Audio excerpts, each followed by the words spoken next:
నమో భగవతే వాసుదేవాయ. ధర్మము అంటే ఏమిటి? ధార్మిక భావన కలిగిన ఆస్తిక జనులలో ధర్మం అనే మాట సాధారణంగా వినిపిస్తూ ఉంటుంది. ధర్మో రక్షతి రక్షితః అని పెద్దలు కూడా చెబుతూ ఉంటారు. ధర్మాన్ని మీరు రక్షించండి, అది మిమ్మల్ని రక్షిస్తుంది అని కదా అర్థము. ధర్మం అనే మాట కాకుండా సనాతన ధర్మం అనే పదం కూడా తరచుగా వినిపిస్తూ ఉంటుంది.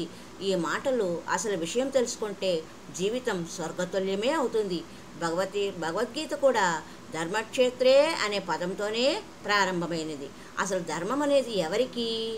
అది మానవులకు, పశుపక్ష్యాదులకు కూడా అన్వయిస్తుందా? ధర్మానికి 4 పాదాలు ఉంటాయని శ్రీమద్ భాగవతము చెబుతూ ఉన్నది. ఆ 4 పాదాలే సత్యము, దయ, తపస్సు, శౌచము. ఎవరైతే ఈ 4ంటిని పాటిస్తారో వారు ధర్మాన్ని రక్షిస్తున్న వారే అవుతారు. ఈ 4ంటిని సుస్థిరంగా నిలిపి ఉంచేవాడే, వాటిని తన ఏలుబడిలో ఉన్నవారితో పాటింపచేసేవాడే నాయకుడు, పాలకుడు. మన భారతదేశము ధర్మానికి పెద్ద పీట వేసింది. ఇది వేదభూమి, ఋషిభూమి, ధర్మభూమి. అందుకే మన ప్రభుత్వ గుర్తు అయినట్టి 3 సింహాల క్రింద సత్యమేవ విజయతే అనే ఉపనిషత్ వాక్యాన్ని మనము ఎంచుకున్నాము. సత్యం అనేది ధర్మపాలనలో ఒక ప్రధానమైన అంశము.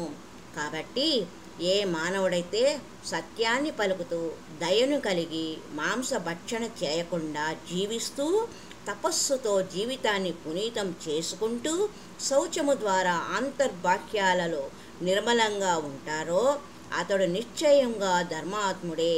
అతడు ధర్మాన్ని ఖచ్చితంగా రక్షిస్తున్నవాడే. అతడిని ధర్మమే తప్పకుండా రక్షిస్తుంది. పాండవులు బ్రాహ్మణులను, ధర్మాన్ని, శ్రీకృష్ణుని ఆశ్రయించారు. కాబట్టే ఎన్ని విపత్తులు ఎదురైనా చివరకు విజయాన్ని సాధించారు. మరి సనాతన ధర్మం అంటే ఏమిటి?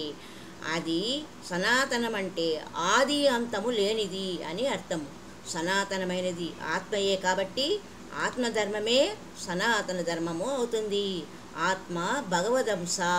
అంశ ఎప్పుడు మూలాన్ని సేవించవలసి ఉంటుంది, మూలంతోనే కూడి ఉండవలసి ఉంటుంది. ఆ విధంగా అంశ మూలంతో జతకూడి ఉంటే అది సనాతన ధర్మము అవుతుంది. ఎప్పుడైతే ఆత్మ భగవంతునితో తనకు ఉన్నట్టు సంబంధాన్ని తెలుసుకొని భగవత్ సేవలో త్రికరణ శుద్ధిగా నెలకొని ఉంటుందో అది సనాతన ధర్మపాలనే అవుతుంది. అది కేవలం భారత భూమిపైననే సాధ్యపడుతుంది. భగవద్గీత, శ్రీమద్ భాగవతము తెలియజేసిన పరమ ఉపదేశము అదే. ఎవరైతే గీతా ఉపదేశాలను, భాగవత ఉపదేశాలను అనుసరించి జీవనాన్ని కొనసాగిస్తున్నారో వారందరూ సనాతన ధర్మంలో కొనసాగుతున్నారని అర్థం చేసుకోవాలి. ఇంకొక రకంగా అర్థం చేసుకుంటే ధర్మం అనేది స్వభావాన్ని తెలియజేస్తుంది. పల్లానికి నీరు పారడము నీటి ధర్మం, కాల్చడము అగ్ని ధర్మం, ఎండింపజేయడము వాయువు ధర్మం. ఆయా స్వభావాలను వాటి నుండి మనం తీసివేయలేం. పారే గుణము పోయినప్పుడు నీళ్లను మంచు అంటాం. ధర్మాన్ని కోల్పోగానే దాని అస్తిత్వమే పోతుంది. మరి మానవుని, జీవుని ధర్మం ఏమిటి? ఇంకొకరికి సేవ చేయడము.